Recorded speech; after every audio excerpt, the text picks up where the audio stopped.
After missing for 22 hours, this boy was found, but he's not alone.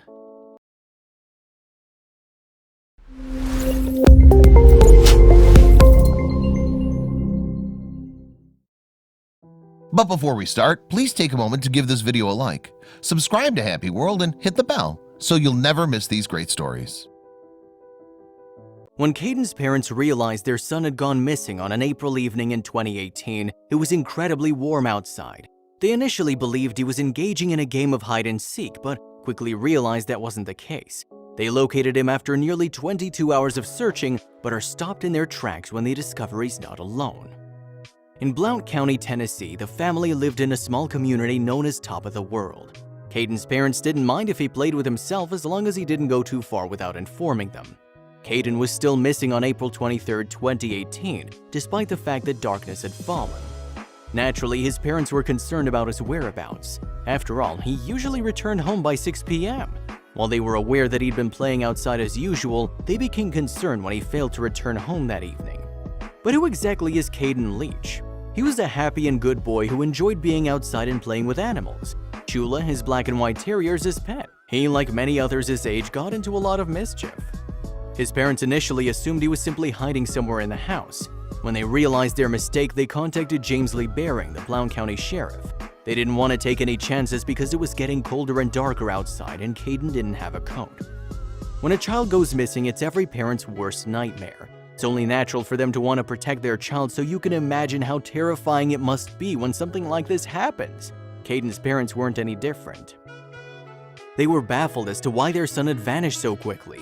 They did, however, want to find and return him. There was clearly something out of the ordinary going on here. They had a gut feeling this was the case even though they didn't know it yet. The sheriff of the county was well aware time was of the essence. He quickly enlisted others' assistance in spreading the word about Caden. A person's usually required to wait at least 24 hours before filing a missing persons alert. However, because it was a small community, this wasn't the case. They were truly worried, especially because they thought he'd been kidnapped. It's possible that he was freezing because he didn't have his coat. The sheriff had no desire to speculate on the worst-case scenario, so he worked quickly and as much as he could to help the family. The Tennessee Bureau of Investigation issued an endangered child alert at 7 p.m. that night. According to the sheriff's office, the alert mentioned Caden's appearance. It pleaded with community members to look for him, noting that he was last seen around 6 p.m. Caden stood 4 feet tall, weighed 27 kilos or 60 pounds, had brown hair and blue eyes according to his parents. Aside from that, they also revealed he was wearing, at the time of his disappearance to the sheriff. He had a black shirt, black slacks, gray sweatpants. A search and rescue mission was carried out by the local sheriff's department. Meanwhile, a military Black Hawk helicopter from the nearby McGee-Tyson Air Base assisted in the search. After Baring received a phone call from the Leach family, things got started quickly. They launched a ground operation in addition to using the chopper to search for the boy. Almost 100 first responders made it the search and rescue team when covered 2,000 acres of mountainous terrain. The question was whether they'd be able to locate this young boy before it was too late. The Tennessee Bureau of Investigation, TBI, Blount County Chief Deputy Jeff French, and Blount County Sheriff's Department all conducted their own grid searches to look for Caden on foot. When word of his disappearance spread, members of the local community stepped up to help. Blount County Emergency Services issued an integrated public alert and warning system, IPAWS, message to let everyone know what was going on in hours. When members of the local community received the message, they recognized they too needed to act. After all, a child's life was at stake here. They were probably reminded of their own children and grandchildren. It had to have struck a chord. Aside from the IPAWS message, the Blount County community was kept informed about what was going on thanks to a smartphone app called Nextdoor. The program aided in spreading the word even more. It's a relatively private social network for residents in given areas.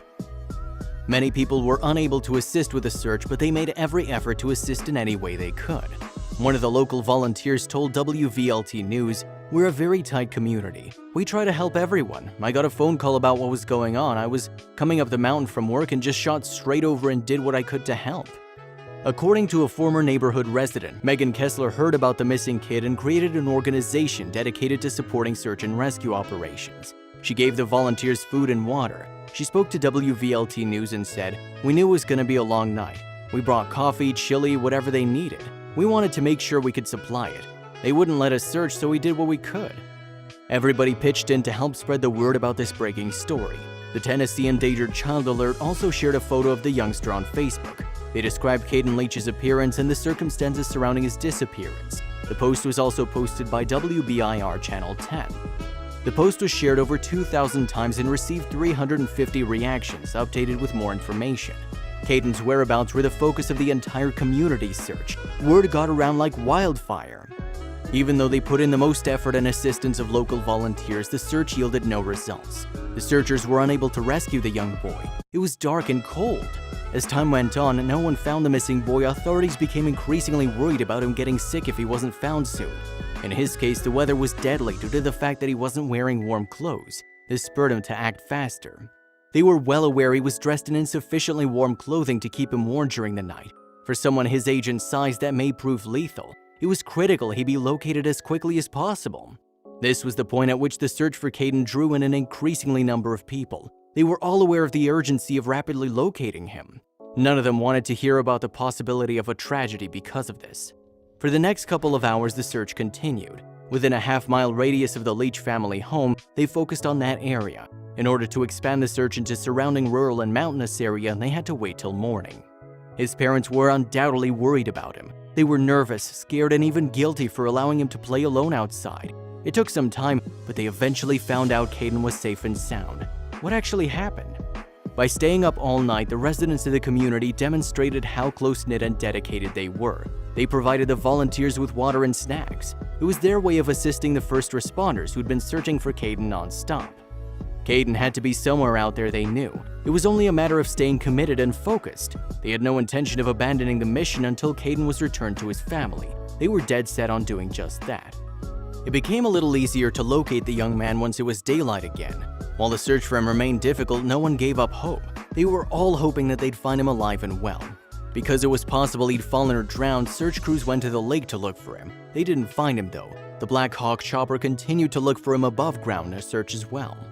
They decided to look at the mountain signs and various abandoned buildings in the area after checking out the lake. It was possible Caden sought refuge in one of those structures avoiding the cold.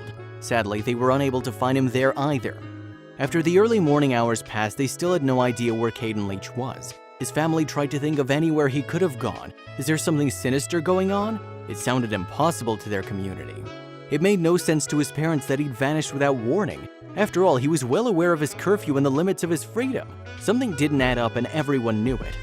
To figure out where Caden might have gone while playing outside, the rescuers tried to think like a child. This only encouraged them to think creatively. They went to places and looked in places they wouldn't have looked. They checked the woods as well as abandoned buildings. They didn't realize it at the time, but they were getting closer. They began looking for abandoned structures in the region.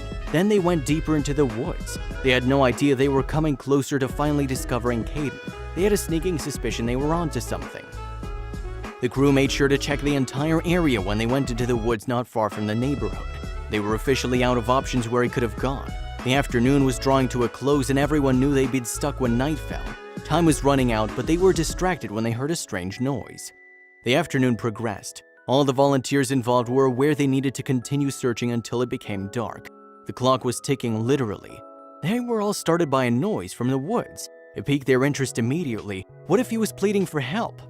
The rescuers finally found something useful 22 hours after this young boy went missing. They had heard a growl from the woods. They could hear the growling becoming louder and stronger as they moved closer to the source. Despite the fact they had no idea what they might see, they continued. They felt compelled to investigate because it sounded like a dog. They were deep in the woods and there were a lot of options for them to explore. They were unaware of what they might discover, but they kept searching for the source of the noise. Knowing it sounded like a dog growl, they didn't take too long to discover it. However, in the middle of the woods, it was possible the sound could be quite a different noise altogether. Rescuers and volunteers arrived at the area where the sound was originating, and they found Caden, only a quarter mile from his house. He hadn't ventured far during the night and he had to wait till morning to start his expedition. The young boy must have been disoriented, paralyzed by fear, and chose to remain where he was. However, what surprised everyone was that he wasn't alone when he was missing. Caden Leach had been missing for 22 hours when they found him around 3:30 p.m. that day. They discovered him and discovered what was making the growling sound. Chula, his black and white terrier, was the culprit. The dog growled at the rescuers when they approached Caden, so the dog's a protector. BCSO Chief Deputy Jeff French said in a statement, Chula did everything she could to keep Caden safe and sound throughout the night while they were in the woods.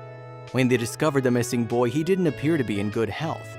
When they asked Caden how he felt, all he said was very cold. He wore only gray sweatpants and a black shirt. This accounts for his extreme cold that night. His skin was also purple. Additionally, the search team inquired as to his whereabouts. They informed Caden that they'd transport him to safety after he gave them the address. He required medical attention, but they also had to look after Chula the dog.